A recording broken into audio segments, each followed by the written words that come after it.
बहुत समय पहले की बात है। एक राज्य में माहिध्वज नामक धर्मात्मा और न्यायप्रिय राजा शासन करते थे।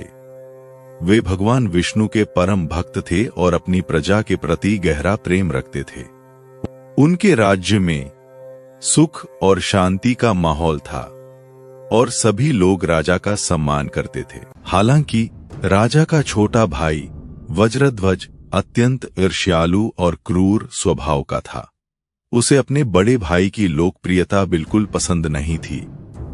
धीरे धीरे उसके मन में राज्य पाने की लालसा और द्वेष इतना बढ़ गया कि उसने अपने ही भाई को मारने का निश्चय कर लिया। एक रात जब पूरा महल सो रहा था, वज्रध्वज चुपके से राजा माहिध्वज के कक्ष में पहुंचा।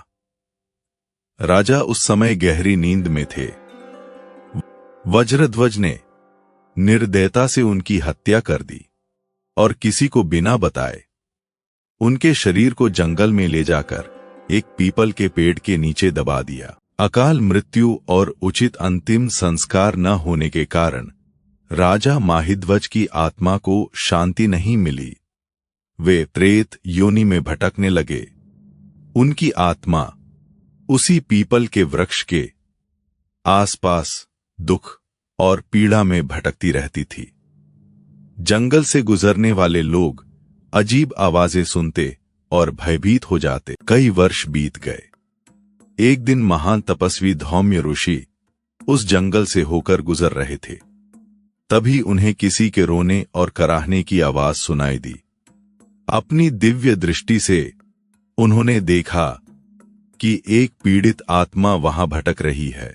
राजा माहिध्वज की आत्मा ऋषि के सामने प्रकट हुई और हाथ जोड़कर बोली, हे मुनिवर, मैं पूर्व जन्म में एक राजा था। मेरे छोटे भाई ने ईर्ष्या में आकर मेरी हत्या कर दी। उचित संस्कार न होने के कारण मैं प्रेत योनि में भटक रहा हूं। कृपा करके मुझे इस दुख से मुक्ति दिलाई। धौम्य ऋषि को उस पर बहुत दया आई। उन्होंने ध्यान लगाकर देखा और जाना कि उसकी मुक्ति केवल अपरा एकादशी के पुण्य से ही संभव है। जब अपरा एकादशी का पवित्र दिन आया, तब ऋषि ने पूर्ण श्रद्धा और नियम पूर्वक भगवान विष्णु का व्रत रखा।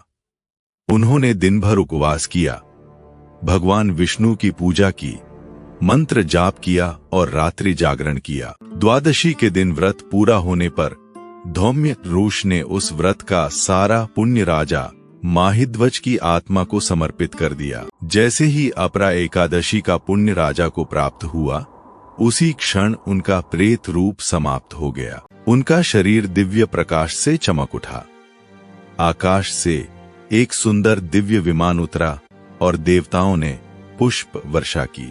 राजा माहिध्वज ने धौम्य एष ऋषि को प्रणाम करते हुए कहा, हे मुनिवर, आपकी कृपा और अपरा एकादशी के प्रभाव से मुझे मुक्ति प्राप्त हुई। इसके बाद वे दिव्य विमान में बैठकर विष्णु लोक को चले गए।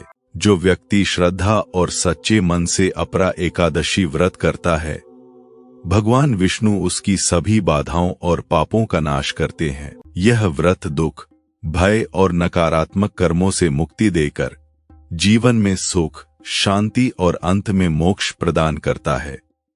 इसलिए अपरा एकादशी का व्रत हमें सिखाता है कि विश्वास और भक्ति से ही जीवन की सच्ची मुक्ति और शांति प्राप्त होती है।